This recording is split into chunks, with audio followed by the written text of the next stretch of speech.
Hello and welcome to the 10 Million in 10 Years podcast. I'm David and I've got Blair with me today. Thanks for joining me. No, Blair. thanks for having me. It's a real pleasure to be back in front of a microphone doing a podcast. So Has it been a while or? it has been a while. I think we looked up on our one the other day and it was something like May was our last one, and I swear it felt like 1 or 2 days ago, but you blink and here we are in November. Yeah, right.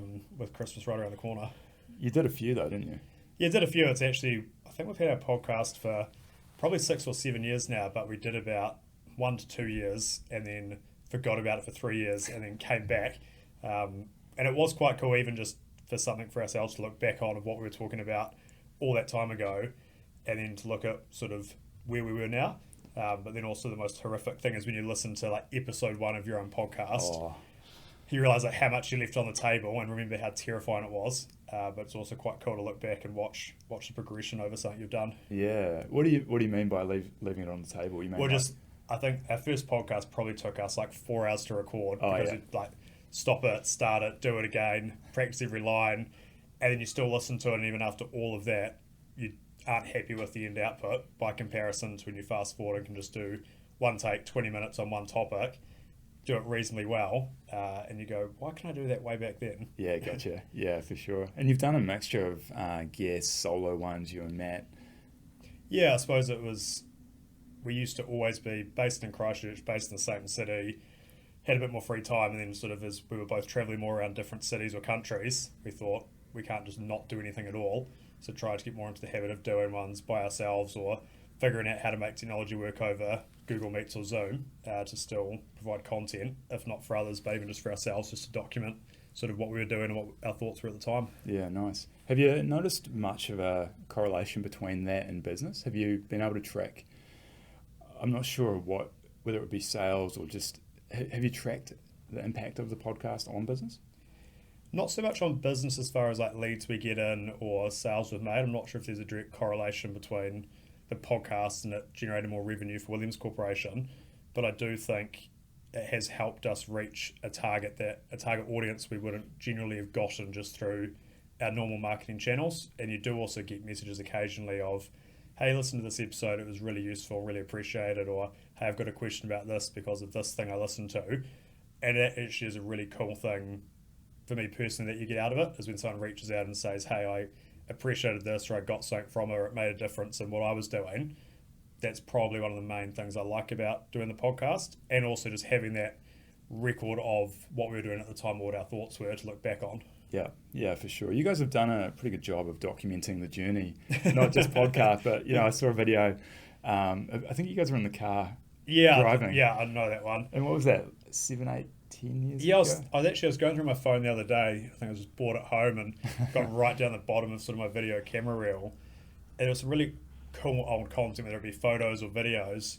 And I thought, what the hell is possessing us and going through our minds like 7, 8, 9 years ago to do videos drone around in the car or taking photos of whiteboards written up. But I really enjoyed having that footage and that content, and if anything I wish I started way sooner and did way more of it. So now if anything I take photos of what would appear to be really stupid or irrelevant because for some reason in 10 years time you think it's cool to have a photo of your new desk in a new office or something funny like that. Yeah, totally. The interesting thing with photo versus video, don't you find that video provides such that another layer of comprehension to that moment? Both audio, the emotion of the scene, right? Or I suppose externally, like I think when I look at an old photo of a whiteboard which might have had goals written up on it, since I was the one there taking the photo, you can remember generally quite well what was happening at that time or what your thoughts were about it, but it probably doesn't have the same impact to an external party versus a video, which of course can usually is better explained than a photo and can sort of get across to viewers a lot better. Yeah, it's a good point. Yeah, very good point. So I've got to say congratulations. It was a few months ago now. I guess you guys ticked over the $1 billion in sales, was it? Yeah. We've done the big B, which to be fair is, I wouldn't say it's easier, but it is more achievable when you're selling property and developing property in the sense of your average item might be $500,000 versus if you're selling a $20 subscription or $2 notepad, you got to do a lot more widgets to get there. True. Doesn't feel any different.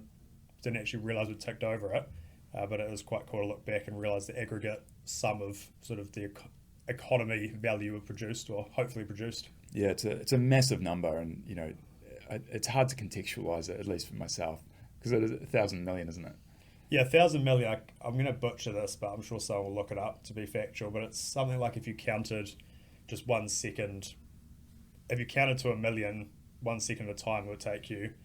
It's not that long. It might be like 9 months, or it might be way off here. But then to count to a billion is like 12 years. Wow. Whatever that gap is, you realise just how much bigger a billion is than a million. Yes. But then also it's kind of been done one development at a time, one property at a time, over 12 years. So it didn't really just happen all in one moment. It's just a long time aggregate of what we've done. Yeah, just showing up and doing the work. Yeah. What do you think the next 10 years looks like? That's I guess just like the topic of the title of the podcast, 10 million in 10 years. A lot of people have been referencing their own journey and where they're predicting they'll be in 10 years, 19 years, that sort of time frame. It's definitely a hard thing to predict, but I like to think we'll be doing, I would say, more of the same, but also with constant innovation in what we do and who we are. But I think like as far as our place in society as residential property developers, I can't see that going away anytime soon, just as far as the New Zealand marketplace, immigration, the need for housing, the construction industry. And then as far as size and goals, it's more around just being the best at what we do. And if we could just do at least 500 homes per year with absolute excellence and be doing that in 10 years' time and have done it for the 10 years prior, I think that would be very satisfying and a very good accomplishment. And I think one of the main focuses for me personally is making sure we're always innovating on our product, which sometimes isn't something that would be seen by the outside, or from the outside, I should say. And the analogy I use is when you get, say, the first iPhone Apple released and the iPhone that's come out now, when you put them side by side or look at a distance, like you might drive past a property, they look, for argument's sake, when they're turned off or even on, more or less the exact same item. But because it's been an iteration of the same product for such a long period of time, the difference in the two is huge and massive. And I think housing is quite similar. It's all about those little tiny adjustments which you can't necessarily see or you won't notice one at a time. But over enough time, with enough of them happening, that aggregate of those small changes makes a huge difference in the long term. Yeah, I guess both the physical house, the property, but then also the business and the team and the systems and the tech and everything, right? And it is one of those industries where every year there's another form to fill out, every year there's another cost to do, another compliance thing to have happen. So it's also navigating an industry which generally gets more complex and harder and more expensive every year, and trying to make it more efficient than what it was the year before as far as our own internal operations and how we do things. Yeah, and I guess the flip side of that is that, hopefully technology is getting better, more accessible. I don't know, just trying to be the optimist here. No, I agree. It's an industry like you look at AI and ChatGPT, which has been reasonably topical, for example, in 2023, and you sort of go, New Zealand's a very small industry on the world scale, so it's hard to see some big tech firm make an AI platform just for New Zealand that's relevant. But I just can't understand why it can't get to the point of, here's my building consent plans, assess it against this New Zealand Building Code standard found here, tell me what my RFIs are, here's my resource consented plans, write the application for me, based on case law, tell me what the risks are of it getting approved, not approved. Yeah. But then also, as you know, it's a bit of a rent-seeking industry, like when you've got consultants on consultants on consultants all charging out for their time, they're not going to be very incentivized to use AI, because then they're essentially accepting doing themselves out of a job. Totally, yeah. I did a podcast recently with a lawyer, and their whole model, or a large part of their model, is billable time. Yeah. So it was interesting getting his take. And yeah, but there's definitely some scope there. Just I use it not every day, but occasionally.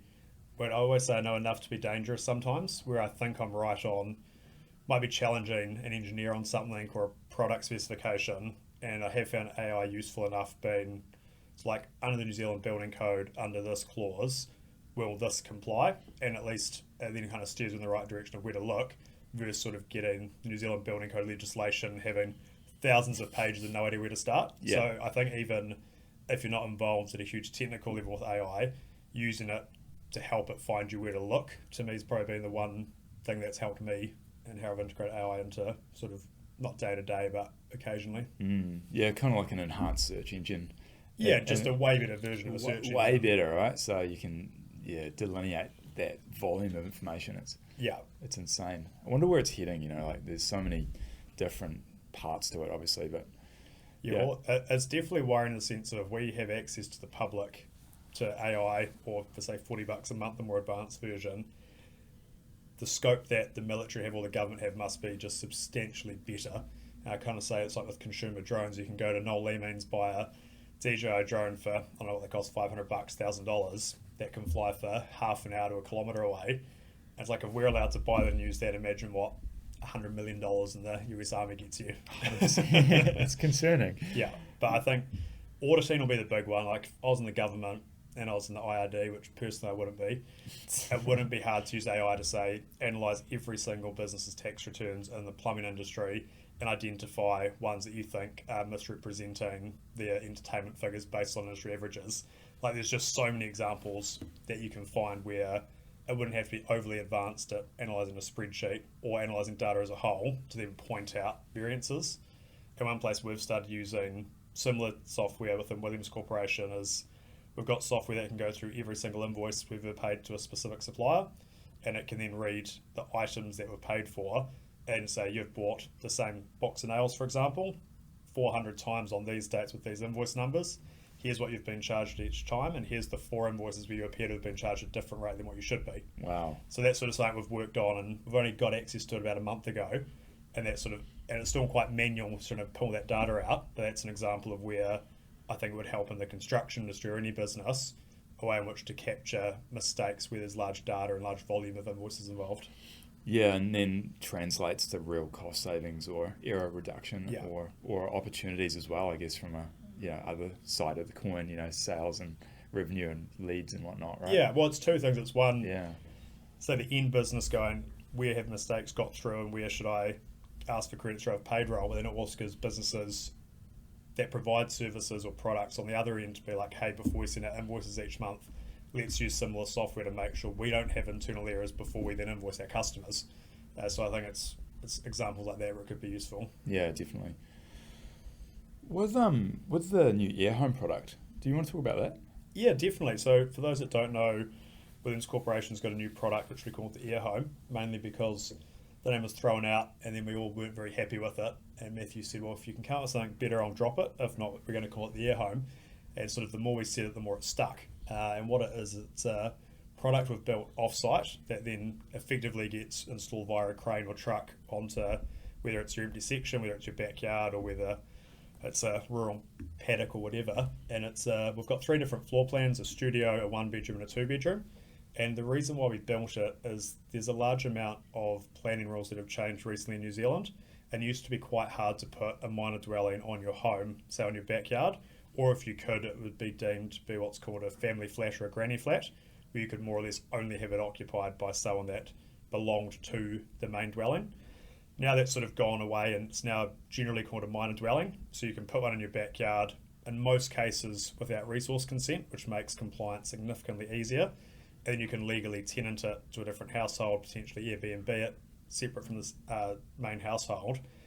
And then the benefit of us building it off-site is it just means we can give a finished product to a customer. We can go to a customer and say, right, what are you trying to achieve? And the main sort of 3 archetypes we've found are someone that's bought a section that might not have the funds to build the house they want to yet, but want to have some sort of returning or income generating asset on that site. Might be a site for a batch, or it might be just a section for their dream home one day, but they want to live on site for the time being.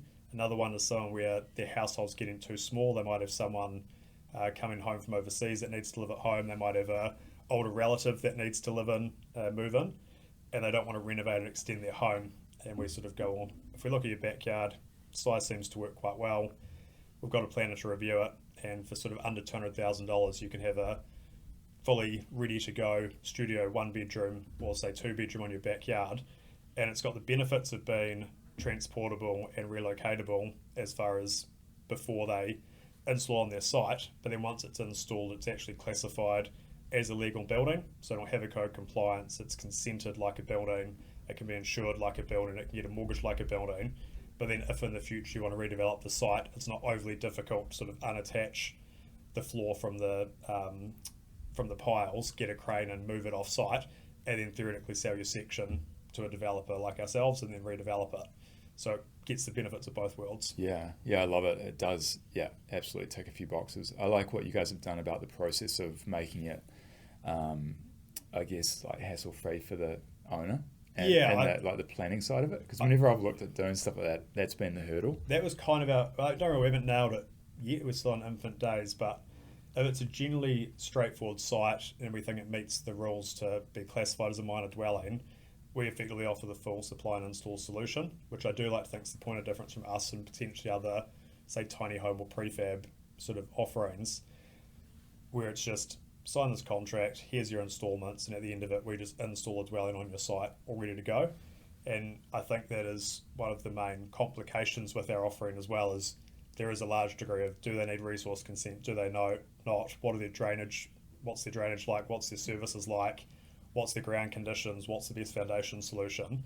But we've sort of found a way now where we can do a piled foundation solution which needs no diggers on site, no concrete on site, and then drop the house in by crane, generally over their house or up their drive. It's wide enough so they're not dealing with construction noise, trucks, diggers, health and safety, expensive sort of cost of interest while they're waiting for a home to be built.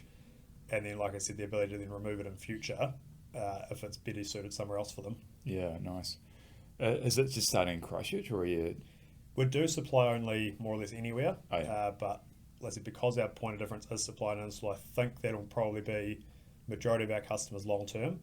And just because we're familiar with the district plan in Christchurch City, we've sort of got the team as far as building them, doing the earthworks, the piling, the services, where we don't want to go outside of that area, because if someone's in, say, Timaru, I can't recommend a surveyor, a geotech person, foundation contractor, a landscaper, but I'd be happy to say, hey, I'll build one, get a code of compliance for it in Christchurch City Council, put it on a truck and have it show up at your doorstep. But I think anything outside of that, it's sort of the 80-20 rule. We want to be able to spend 20% of our time on 80% of the jobs, and it doesn't take many somewhat difficult jobs where all of a sudden you've got 80% of your time being spent on a minority of your jobs. Yeah, and I guess that transcends to the rest of your business, right? Like, you guys have remained relatively narrow with what your offering is, rather than dabbling in, X, Y, Z. Yeah, it's and it's very hard. Like, even what appears to be a straightforward project always comes with its complications, and I think it comes back to that iteration that I was talking about. You need to kind of focus on iterating a variation of the same product over and over again, not sort of take a full U-turn and go from townhouses to then doing commercial buildings to then doing a retail store to then doing renovations. So it's sort of generally the stick to your knitting, but then also have the odd part of your book that's made up of something that's probably slightly different. One, to potentially seize a market opportunity, and two, to make sure you're still learning other things and not being too stubborn with not innovating or not changing your product. Yeah, and staying excited too, right? Yeah, exactly. Yeah. Do you reckon that's one of the recipes or one of the components, one of the ingredients for where you've got to today, is that ability to stick with your knitting, so to speak? Yeah, I think it definitely helps and makes a big difference, because it's kind of a problem with the construction industry, is it is an industry that generally has qualified people that then has the customer design the home, spec the home, then the industry builds the home. And I think no matter who you are, you learn lessons from a prior project, but then we're in an industry where every project is usually completely different.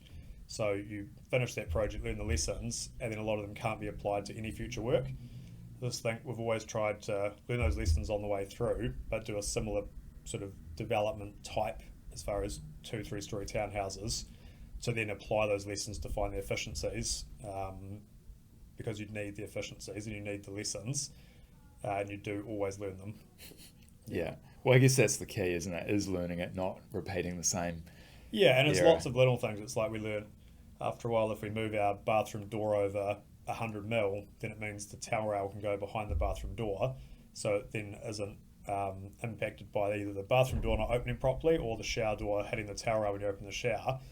But that's like one of 100 examples that might have taken building a very similar home 100 times to just learn those tiny little changes that overall make up what I believe to be a vastly different product than other offerings. Yeah, nice. Yeah, I was just walking by Manchester Square on the way here. Yeah. That's quite a significant development. Yeah, no, it's exciting. Isn't it? So Yeah. it's 7 buildings, 111 sort of dwellings total, made up of 2 6-story buildings, and then the rest 2 and 3 level townhouses and mixed use. Yeah. So we've broken ground there. It was about an 18 to 24 month consent. I think if you name the name of a consent, I've had to get it. Yeah, I think I'd be guessing there'd be 5,000 pages, if not more, to build one of those buildings. Wow. Just in plans, details, specs, consents, permission forms. It's been a cool exercise, and it's great to follow me under construction there. Is there a commercial in it?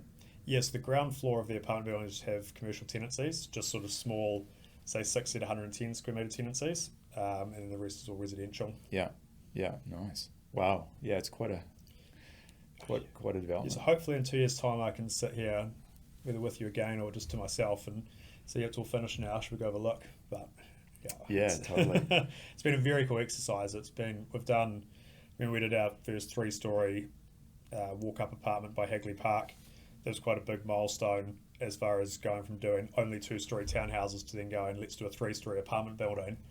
Which, even though that sounds quite similar, you start going into horizontal fire cells, body corporate, structural steel, fire rated paints and things. I remember that was quite not a fearful milestone, but kind of a good stepping stone of, hey, let's not cock this up.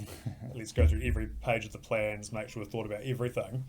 And I remember finishing that, being really pleased with how, 1, I did, and 2, the company did, as far as the end outcome and not having major issues. And now this is sort of just that next increment of that next step, sort of 5 years later. Yeah, there's something to be said for that, right? Like trucking through the difficulty, and as long as it's within range, like for example, finishing a marathon, hugely satisfying. Yeah, I hate running, so yeah, I'm not a runner. I think I used to like running in probably intermediate or early high school, and I think I peaked too early, and Funny. Don't know why. Running's not my thing. It just happened. Yeah. Is that development you mentioned, is that the one with the billboard? Yes, that's on the billboard. Yeah. So that's those in Christchurch. It's the one opposite the netball courts on the corner of Hagley Ave and Morehouse Ave, and we put an electronic billboard on the corner, and did a lease to a billboard provider, and then we gifted that income back to the body corporate. So that apartment building just about has no payable body corporate by the owners, as the income from the billboard covers probably a good 80 to 90% of the body corporate costs, which was one thing I was quite proud of. 1, to provide a more affordable outcome to the end user, and then 2, also it means that I like to think the owners would vote to be more aggressive in the spending of the building, whether that be for maintenance, landscaping, upgrading, whatever needs upgrading, because there's sort of that additional income coming in every year. And it was very non-capitalist of us to give that back to the development, just carve off the little corner and keep the billboard. That's true. Yeah. But here we are talking about it. Well, it's one of the things I always say, you've got to think long term, and there's something to be said for if you have people that buy 2nd, 3rd, 4th, 5th, 6th plus property off us, that to me is success. I think if someone buys 1 property and doesn't buy a 2nd, we haven't quite done our job right. So it's trying to incorporate that in what we do in a sustainable way. And there's definitely a lot of those people that bought in that project that have bought more than 1 home off us since then. Yeah, nice. And that was more beneficial to us, who relies on people buying homes off us, than taking a short-term game of the billboard income. Yeah. Is that a pretty common thing for repeat purchase? Yeah. Well, I think most people that buy an investment property, they generally would buy more than 1 over, the span of their lifetime. So it's more either we want to be that provider for them, or at least get the first option to help them before they go elsewhere. Yeah.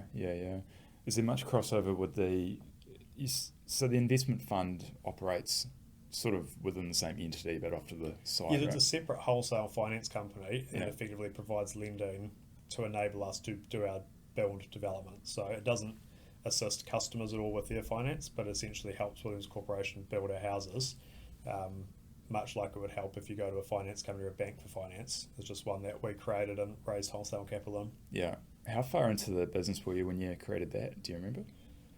Roughly. I want to say it was about 2019 or 2018. It was definitely quite early on, but it's like anything where it's a bit of a snowball, where it takes a long time to get that momentum or get that first million or 10 million or whatever that number is. And then it does sort of grow quite substantially from there. Just general compounding of numbers. sort of like in development, it took, I think 6-7 years before we did a year of 180. But then the following year we did, I think, 330, which was more than we'd done the whole last 6 or 7 years. Wow. So, there's definitely a compounding effect that does happen, and I think just about any venture people do. Yeah, I mean, that's one of my fascinations, right, is what separates those that sort of, stay in a certain state, don't necessarily grow beyond a certain level, that glass ceiling theory, like what do you reckon if you had to pinpoint, say, 2, 3, 5 points that has allowed you to get to where you are?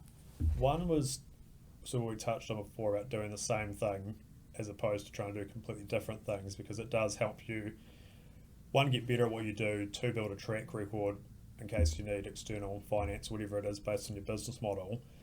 And then it's sort of like one of the main areas we were able to grow our output was when we switched from standalone homes, where we might have bought one old house, renovated that, and put one townhouse on the back of it.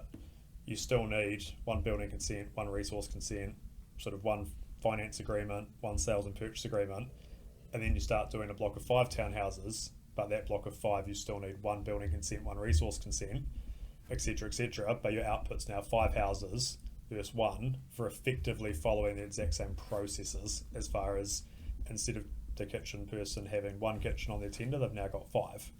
They sort of come to site the same amount of time, there's still 1 invoice from them. So you kind of need very similar human capital to do 5 times the output, and it wouldn't be scalable to do that, say, 300 homes, 500 homes a year if every single home is an individual house. So sort of one is, how do you scale your business, is sort of one, what are your limitations? And human capital is always a big one in development and overhead, but by increasing the average size of the development from, say, 1 house to, say, 15, you can then have very similar amounts of people involved to grow your end output. And of course, that equation is very different for every business, but it's sort of looking at what are your bottlenecks. And I think also for us, we didn't grow accidentally because nothing's an accident, but it was generally we kept running out of homes to sell. So then we'd buy more land to do more homes, and then we'd go, okay, we need more capital. So we need to make a finance company to have more capital to do more homes to meet the sales we have. So there's never really one thing, but it's sort of, I always say it's a bit of a triangle as far as our industry, with the 3 points being sales, land, and capital. And you kind of want them growing or contracting at a similar sort of time or size. You can't pull one end of the triangle out without the other two coming. Much like if one pushes in and the other two don't, you're going to have an issue. So it's just figuring out what those pillars are for your business, and then go, how do I grow all of these 3 at the same time? Because I think people sometimes focus just on one, not the other. They might focus just on sales, but then be caught out where they don't have enough stock or warehousing or service to customers, or they just focus on their operation but then don't have the sales to support their operation. So I'd just say find out what those 3 pillars are based on a triangle, and then figure out a way in which they can grow somewhat equally without one of them breaking, and then figure out what the limitations are of each one growing, and work through how you prevent that. Yeah, and there's a lot of great content on your podcast, and I think that's why I recommend it to anyone that's in business. Appreciate it. It's, well, no, legit. I gotta say, I never listen to my podcast. I just hate listening to the sound of my own voice. So I sort of film it, or record it, I should say, document it, put it out there. Post it, and figured I must have remembered saying it once, so hopefully I retain that information. But not long ago I did listen to one of them, or I think someone sent me a snippet of one, and I was like, man, that's really good content. I forgot all about that. So that was a good one. Yeah. It's like I'm a big advocate for Andy Frisella's own podcast, the US CEO. So good. I started years and years ago, I think not too long ago from when he started it. I did every single episode, and I went right back to episode 1 the other day. And I remembered the episode, but you still always take those little nuggets away of something you might have sort of forgotten or not reflected on of late, which kind of comes back to, I think, a big part of whether it be taking photos, videos, or doing a podcast, is to actually document where you were at the time of doing it, not so much for the content you're providing for others. So yeah. Have you got a favourite author or a person that you're consuming a bit of content from at the moment? Is there any books you've read lately, or not really? I'm a bit slack at reading books, to be honest, because I think when I read books, I sort of, it's going to sound weird, but I hate reading because then you can't do anything else. You're stuck reading the book, turning the pages, and can't be distracted, which I struggle with. And the problem with audiobooks is I don't have the best hearing at times, so I can listen to an audiobook for an hour, then realise I've absorbed absolutely nothing. But I'm a big fan of podcasts, and one of which is definitely Andy Frisella's MFCEO one, his older one, just because it's just so tangible and relatable if you're in business. And I think it either directly or indirectly taught me far more than what you'd give it credit for, just through listening to it every day or week for years. Makes a huge difference. Yeah, he doesn't mince words, does he? No, it doesn't mince words at all, and I think his new podcast now is a bit more sort of less business related and more just sort of topical and general chit chat. He does do a Q&A one, which is quite useful from a business sense, but his old one was definitely very business orientated with very specific topics and takeaways, whether it be marketing, how to hire someone, how to fire someone, how to scale, guest speakers in, and you sort of just about feel his pain when he's talking in some of his podcasts. You can tell when he's had a really bad day or week, when he's really pissed off by something. And I think it's also when you expose yourself to those sort of more bullshit American archetypes. Not that they all are, but it's a very different sort of culture compared to New Zealand business types. It does make you grossly uncomfortable the first few times you listen to them or whatever, where you get that real deep, uncomfortable secondhand awkwardness. But then it's something that once you've gone through it and got over that, you realise the benefits of sort of taking that more American style sales tactic.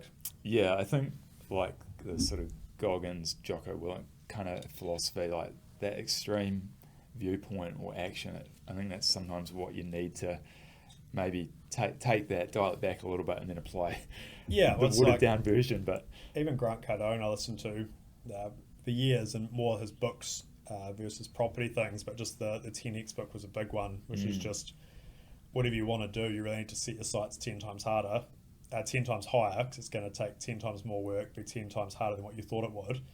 And I've simplified it a lot, and it sounds stupid when you read the book, but then in hindsight you realise just how true it is, where no matter what goal you set, you'll generally fall short, so you may as well fall short of a big goal, which I know a lot of people will be listening going, well, that's not quite that easy. If I set a goal to make $100 million, that doesn't just automatically mean I'll fall short of 50.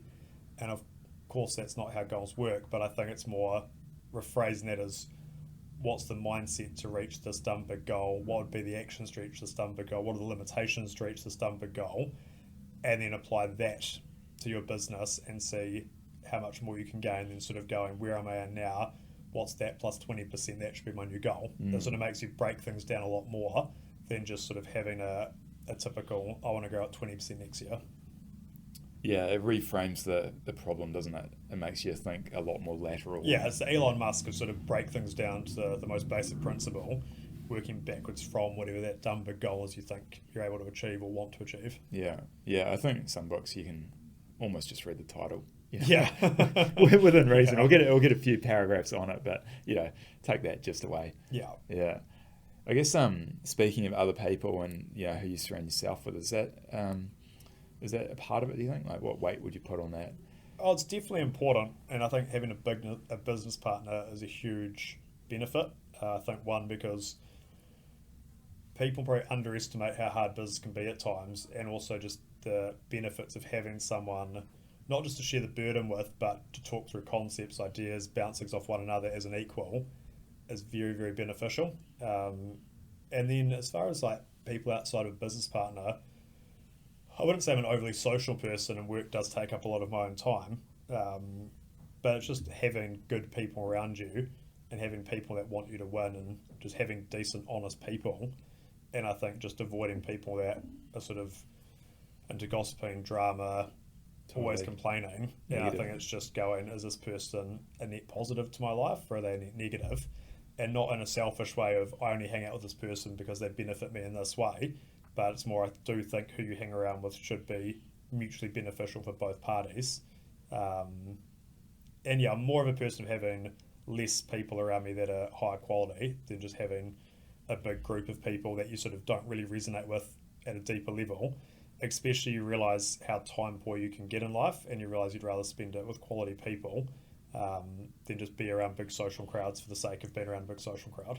Yeah, 100%. Yeah, and I guess people, relationships, friendships, I believe they're sometimes seasonal as well. You know, like you'll spend time with people for... Oh, 100%. As you know, there's some people in your life that you might not see for 4 years and then catch up with them, and it's like you saw them yesterday. And I sort of always, I always say it's kind of like the flat tire idea, where if you go, if I was stuck somewhere like 3 o'clock in the morning with a flat tire and I had to call someone and go, should I really need a hand? Who should I call? It's kind of the people that come to mind then that you know are your good friends, because it's the people that come to mind and go, oh no, I can't really call them, or I won't call them. But I think most people, if they were stuck in a situation going, I need to call someone for a hand, those names kind of automatically pop up in your head. Yeah, totally. And hopefully you look at it and go, if they called me in the same situation, hopefully you'd say, yeah, I'd help them as well. Yeah, 100%. Yeah, and they probably, I always think it's not the people you think that they are either. When you really go, I actually had this happen when I was in Ashburton, had a tyre blowout years ago. It was like dark and stupid torque wrench. My car was missing or wouldn't fit, or there was some drama. And I was like, who the hell do I need? Who can I call at this time that can come help me? And yeah. So. And do you remember who it was? Yeah, it was actually a person that we did some business with in Ashburton. Because I kind of didn't want to make someone drive from Christchurch down to Ashburton to help me, because it's south of Ashburton. So I said, hey mate, you're not in Ashburton, you could give me a hand. And he actually's like, no, but I know someone will give you a hand. He has a dairy farm pretty much right where you are. And yeah, then he called that person. Then literally 10 minutes later, there was a one-armed dairy farmer with all his tools that refused to let me change my own tyre, and yeah, put the spare on, away I went. Wow. But yeah, you learn in those moments why it's important to be a good person in life, because when you're stuck on the side of the road with a flat tyre or you have an emergency, it's those times when it's a reflection of, have you been a good, decent person when someone give you a hand? Totally. Yeah, I love that. It's karma, isn't it? Yeah. Yeah. One of those things that you've mentioned in the podcast, and generally like the paying suppliers on time or before. Yeah. Which, you know, I guess it's not always the way in business. Yeah. Well, I think, especially in the construction industry, there's this weird notion that it's okay just not to pay people or whatever it may be. So we've always made an effort to pay people on time or early, with obviously subject to their invoice being right at matching their quote. There's always times when it does get sent in late or just doesn't match what it should, or the work's not done. But as far as our track record of sales, invoices by the due date and it matches their quote or purchase order, we've always paid on time or early. And it's just the whole treat people how you want to be treated. Yeah. It's also they don't share in the reward of the end outcome of the development, so why should they share in the risk of payment? It's not really their problem to worry about whether they get paid or not. It should be an expectation they get paid on time. Yeah, totally. Has there been times when that's been challenging? Oh yeah, there's I think any business owner would be lying if they said there's not challenges in being on top of all of that. And it's not even just from a cash flow and a monetary perspective. So it's just from a admin issue, or shit, we've got some accountants away and this person's away, they need to approve this or check that. Sometimes it's just a human capital thing of how do we get all of this done in time by this date. Or it might be like the 20th falls on the Sunday and it's a public holiday on the Friday, so you have to get it done by the Thursday. So there's always, I wouldn't say challenges, but there's more, you just need to know what you need to do and do it by the time it needs to be done. Yeah. yeah, I think there's like this misconception out there that, you know, once a business reaches a certain size that it's all just, you know, fun and games and that there's no challenges. But correct me if I'm wrong, but it seems to me in my journey through this podcast and just conversations that there's no end to problems. Like there's just different. No, I think that the problems get bigger, but then also like your mental capacity and track record of dealing with them gets stronger. So the problems feel just the same as what they might have done 5 years ago, even though they may be larger. But then at the same time, in a bigger business, you have more people there to help with the workload or share things around. But then also on that flip side, you've got more responsibilities as far as you're responsible for more people's livelihoods. So it definitely doesn't get easier being a bigger business, but there are aspects that are easier. Then there's aspects that's more challenging.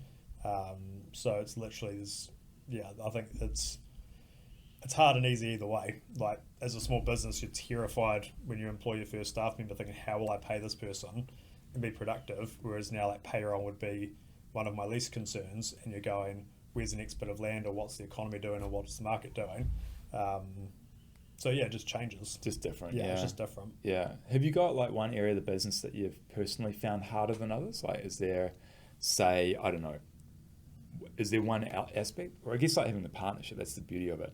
One of the beauties of it. I think it's more, you realise that it's just hundreds, if not thousands of small things that make up the difference of a good or bad outcome. I think a lot of people try to simplify just business in whole down to, oh, it's the project manager's team's fault, or oh, it's the quantity surveys, or oh, it's HR, or oh, it's upper management, or oh, it's whatever. When you really break things down, it's literally the outcome of hundreds, if not thousands, of small decisions that will add to that output of whether something's a success or a failure, and in what capacity. So if anything, it's just it's more realizing you have to focus on the really small, minuscule things, but not do it in a way in which you're micromanaging, and also figuring out what those small things are you should be focusing on in any one given day or project, knowing that if you don't capture that one thing, that might have a flow-on effect in 7 months' time, delaying a job by a month. Yeah, and I guess that speaks to the 1% better every day philosophy. Yeah, and just it's literally sort of, it's going to be negative, but it's going, what's going to ruin this project or my day or this consent or that sale, and then going, right, there's this sale where I need to speak to the client, or there's this consent I need to make sure we pick up and check this detail, so that we change the detail on the plan versus we stand there with a half-finished house going, this is really complex and difficult to do on site. And it's going that you actually need to operate at that level, no matter what size your business is, to actually make a tangible difference to the output, and realizing you can delegate a task to a staff member, but you can't abdicate your overall responsibility, because at the end of the day, you are the one responsible for the outcome. Yeah, absolutely. Even though it's frustrating, and you wish you could just delegate a task and abdicate your responsibility and have it nailed. Yeah. But that's that extreme ownership thing, though, isn't it? Yeah, it is. Yeah. You do need to own everything, and it's sometimes realizing that people in a profession, they might be really good at their profession, but because they're sort of working in that role every day, and if you look into their role, you'll actually spot the thing that they might have missed. I think it's not doing it in a way in which it's condescending or in your head getting frustrated at them for missing it. It's realizing that you've got the advantage of being able to come in from the outside, look into that job or into what they're doing, and then hopefully highlight to them, hey, what about this? And then trust that they'll go nail it or fix it or change it to be correct, and not doing it in a sense where you're annoyed that you found it, not them, and realizing it's because they're working in that role every day, where you're sort of working on that role from the outside. I think it's like most business owners can relate to it, where it's finding that balance of working in your business versus on your business, and you realize how important it is to work on your business, and then it's sort of applying that same methodology to your staff, going, well, how often do your staff actually get to work on their jobs, not in their jobs? But then also, you can't just have everyone working on their jobs, because then it's very non-productive and expensive. Yes. So, yeah, I think Google does a ratio, don't they? I think they've got a certain percentage of time that their employees are allowed to spend on either projects or maybe working on the job. Or yeah, sort of like value engineering, I think, is a big one for me. But it's just, I think the more I talk about it, the more you realize just thousands of small things that you kind of want or need to happen, and it's just up to you to choose where you spend that time or where you direct people to spend their time. And there's no right or wrong, but it's just the accumulative of all of those little decisions that will make up that difference. I had that written down, actually. It was time and how to manage that, how to think about it. You know, we've all got the same amount of time, and that's a fascination of mine recently. It's just how do you spend that? How do you make those tiny 100,000 questions a day? You know, it's literally just going, what's going to ruin my day, and focus on that before it ruins your day. As it's going, what could go wrong on this project, or what could go wrong on this sale, or what could go wrong on that consent, or what could go wrong over here. That's really good. And literally, just if you spend your time preventing issues before they become issues. I like that. But then it is also pretty frustrating when you realise that list never ever runs out. But that's probably a whole lot better than not doing those things and then having those problems grow and sort of scale. But it's more having someone in charge, whether it be your own manager or yourself as an owner, that has enough meta knowledge to know what those things are. And I think that's where a lot of people go wrong, is they appoint a manager or employ someone or whatever, that they might be good at their job, but it takes a long time to get the meta knowledge over everything, as far as what comes before them, what comes after them, how does their role integrate into someone else's role. And it's like you just learn by doing and seeing, because it's very hard to find someone that you could actually expect them to know how everything runs from start to finish, including outside their department. So it's sort of figuring out how you can be the glue to. I sort of explained it to the team a while ago, like a relay race, where when you buy a block land, get a consent, then it goes sales team, etc., etc. It's like running a relay with a baton, and you're passing the baton on to the next department. And if you don't pass it on properly, and that person has to turn around and come back, and then change something, and then pass it back to that person, but the other person's already started running, you see how much of a shit show it becomes. Totally. Versus how do you make it like a proper relay race of once that baton's gone from that department, it does not need to go back there. They've just done it perfectly. And how much harder it is to recover in a race once that baton's been passed over incorrectly.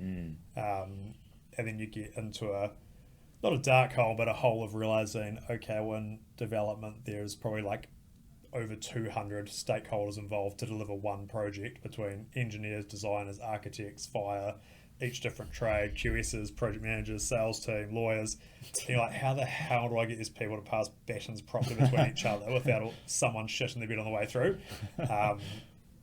So yeah, then that comes in the who's going to cause an issue, or where does my time need to be spent amongst these people. But then I think it's the best way I've broken it in my head to sort of picture the life cycle of what I do and how to hopefully do it as best I can. Yeah, and I guess with that analogy, you're almost better to slow down a little bit at stages rather than sprinting and risking 100%. A baton drop. 100%. But then also it's like, if you say, well, okay, I'll give you a bit more time to do this, they either still won't have it done by that date, or will be done to the same quality if they're at a tight time frame. So it's figuring out how to manage that as well. And I think I was talking to someone the other day, and I think it was going to take like 3 months for, say, some stupid report they were needed for a consent or whatever it was. And it's like, why does it take so long? It's just, well, that's just how long it takes. And I said, well, the Eiffel Tower, built in the 30s, 102 levels, was built in 14 months from start to finish, and is still an iconic building of the world today. And you're saying it's going to take 3 months to do a report, when the Eiffel Tower was already sort of 1/20th of whatever the maths is, 1/5 of the way through. And it's like when you actually explain to someone that it took less time to build the Eiffel Tower than to consent one house, they start to actually realise that just because that's how long it takes isn't really a valid answer. Just no one's gone through the process of why is it so complicated to do such a simple task, when history shows us it doesn't have to be and can be done to a high standard in much quicker time frames. That's amazing though, the Eiffel Tower, 14 months. It's crazy. Sorry, not Eiffel Tower. Rewind the podcast, the Empire State Building. That's even more impressive. But the Eiffel Tower I think was only it's like 18 months or 2 years. So yeah, sorry, you're going to have to forgive me on getting that butchered. So Eiffel Tower's not 102 stories, but the Empire State Building is 1930, 102 floors or 104 floors, 14 months. Isn't that just mind-blowing with the technology they had on hand? Yeah, they didn't have big cranes and things, and like, don't get me wrong, there was like, I think 6 people died in the construction of it, which is like quite a lot per year. But then at the same time, that project in New Zealand would take like 20 years. So like the deaths per annum was probably on par with the New Zealand construction industry in terms of health and safety back in the 30s. But I think like they finished the first 10 floors before they'd even finished like designing the ground floor like fit out. They just got on with it. Wow. And I'm sure there's heaps of drama and stuff involved at the time, but it's pretty interesting when you think before printers, the internet, like project management software that's digital, purchase order systems, like BIM modeling, they just built it in 14 months. Mind-blowing. And here we are waiting like 90 days for a resource consent. Do you reckon which would be a short one. I guess going back to AI, do you reckon that'll speed up, government departments and consenting and whatnot? I think the main thing is just going through every single rule or page or whatever it is and just deleting what is not needed. Because it's just the problem with housing and house prices and lowering them, whatever it is, there's not one silver bullet. Like if people go, construction costs are too expensive, it's like, okay, great. The cost of building the house might make up half the sale price. Of that, materials might make up a quarter of the sale price. Even if you fix construction costs by 20%, within 1 or 2 years, you've already eaten it up with inflation, bringing it back to where it was. So it's literally hundreds of things, but speed is probably the main time saver, and certainty is the main time saver. having anything to do with the Resource Management Act where it's a subjective opinion is just soul destroying. We'd rather have more stringent rules that were binary than have looser rules that were sort of subjective and open to interpretation or external reports or hearings and panels. Yeah, so I think it's just the industry just needs binary rules. If you do this, you get your consent. If you don't want to do that, that's fine. You can go through a normal slow process. But if you meet these rules and these conditions, you'll automatically get your consent within 10 working days. Or if not, you can still push the boundaries, but it'll go through the normal shitty slow system. Yeah. But it's hundreds of tiny little things. A good example is, it'd be like if you bought a brand new car in Christchurch, so Hilux, drove it across the Waimak Bridge and got pulled over by the police, and he explained to you that your tyres were too small and your car's illegal. And you go, okay, well, why is that? And he goes, oh, well, tyres have to be a different size in Waimak because we're different than Christchurch. So you fix the tyres, drive a bit further, and then get into, say, Kaikoura, get pulled over again, and he explains that your windscreen's non-compliant because it doesn't meet the acoustic standard. And you go, okay, I'll change my windscreen. And that's kind of like housing. Like, we can have medium density zones in every city, but the outdoor living requirements are different, or the size of a bedroom's different, or the daylight requirements are different. And it just gets to the point of, imagine if every single car had to be built differently based on what city it was in to drive on the exact same kind of roads. That's just housing.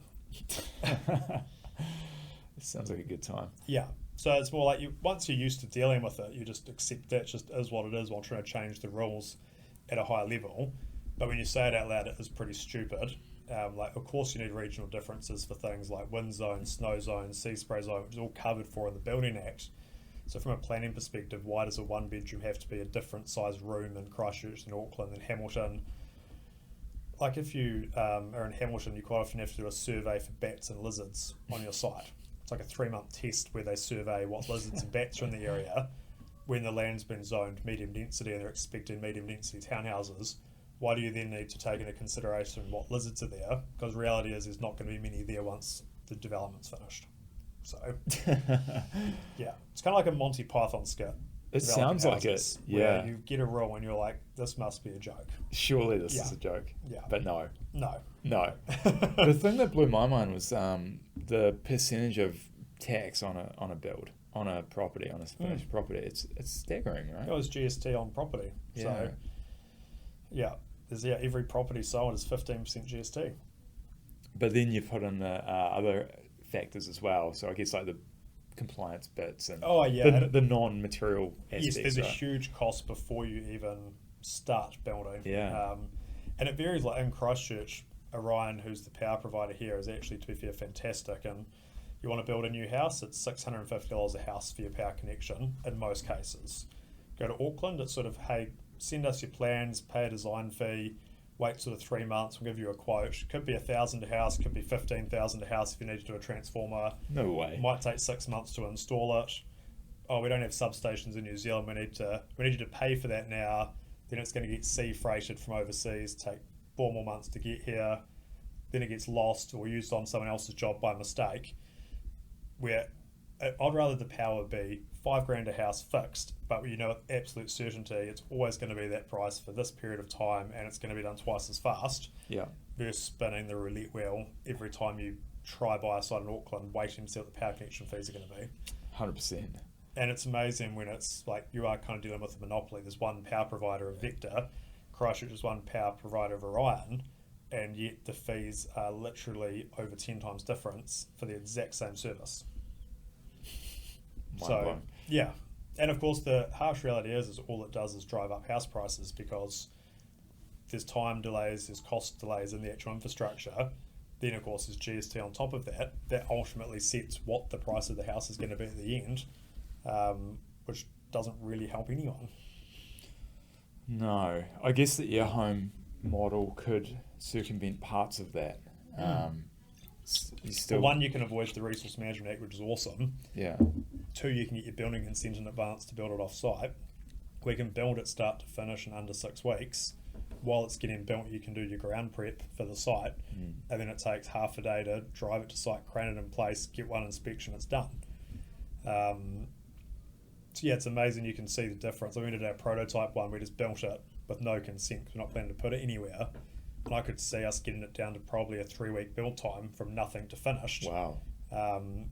Mixture of having a factory environment, having things pre-organised, not needing inspections in this instance, but you do realise like the actual building of a development is such a smaller percentage of the overall jobs in a development, where I think people just think being a developer is buying land, building houses. To building's the hard part because of materials, labour force, etc.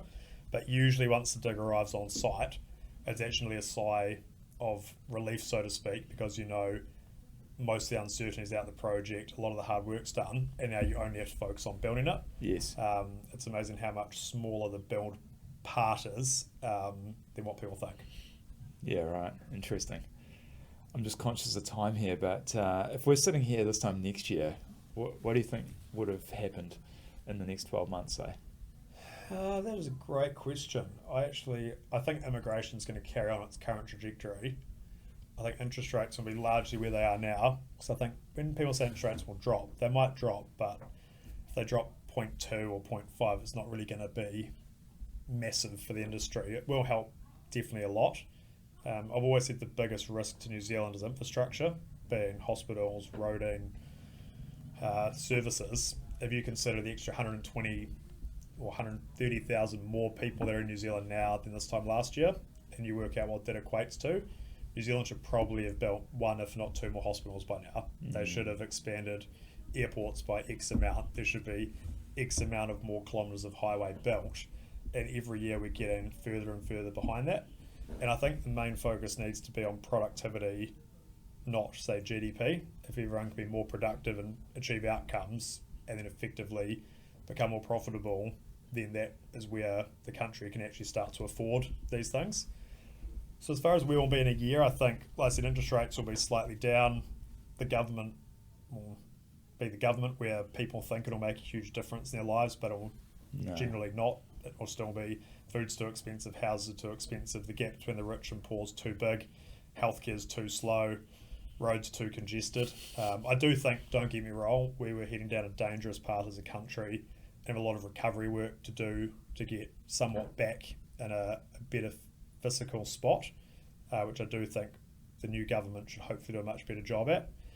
There will definitely be upward pressure on house prices just because of the less supply coming through, the increased cost of building and compliance every year, and just the size of immigration, which of course a lot of immigrants can't legally buy, so they need to rent, which drives rents up incredibly high, which does affect New Zealanders that aren't in a position to own their own home either. So that does rely on effectively the private property market to provide investment properties. And of course, the higher the rents, the higher the numbers work for the investor. But then also interest is the biggest component on whether people can borrow the money to buy an investment property, and what that demand is for those people to take the punt and having an investment property and housing someone on a long or short-term basis. I'm trying to think what else I should say is happening in this time next year, but I think it will still be a better economy than what we're in now. Not as sort of low interest rates as what it has been, but on the path to the right outcome. But I think it's more everyone's individual responsibility to make a difference and shift the needle forward as a country, because no one's going to do it for you. Yeah, and I guess with like the business and with the developments, I guess that's the thing, is like you probably know roughly what you're going to be building this time next year. Yeah, like we always say 1 or 2 years out. Yeah. So like we'll have Manchester Square half finished. Yeah. By middle of next year we'll have finished our Williams Street developments. We'll have probably our Auckland Road project under construction.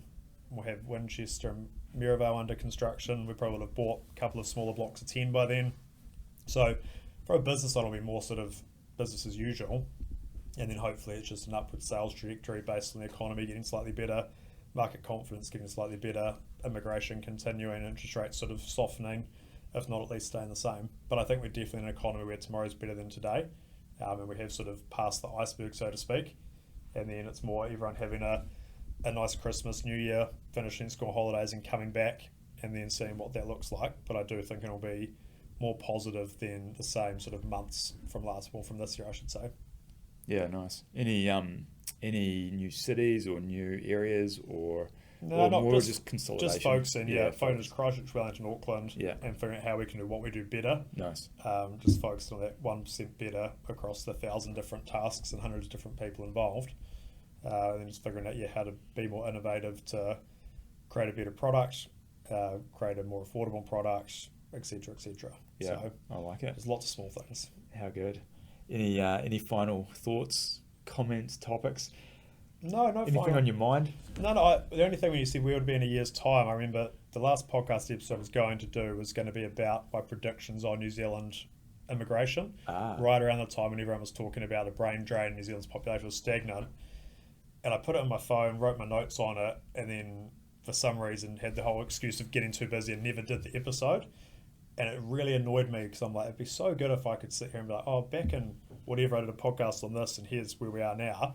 So I was thinking it's one, a great question to ask, and two, it reminded me that I had to get better at documenting what I think, not in a righteous way of saying I was right or I was wrong, but just it is a good thing to ask yourself to be able to then look back and reflect on. Totally, So, yeah. And also just thank you for having me on your podcast, and it's been great having a wee chat. Yeah, no, thanks so much. I appreciate your time, and I've still got the trade items, by the way.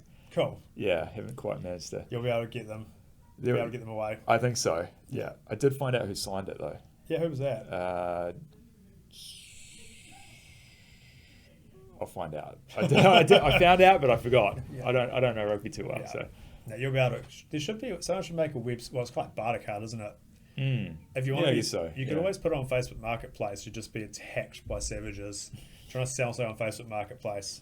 It's hard work. It's demoralising. Yeah, but you should put your swap over. Like, I've got to swap this. Put your best foot forward. And just wait. Yeah. And one other quick question: when's the podcast coming back? Ever? Sometime? Oh, it's definitely coming back. It's coming back. It definitely hasn't ended. Don't get me wrong. Just sometimes it goes through periods of hibernation for no real legitimate excuse, but it is definitely not ended, and there will be future episodes for sure. Love it.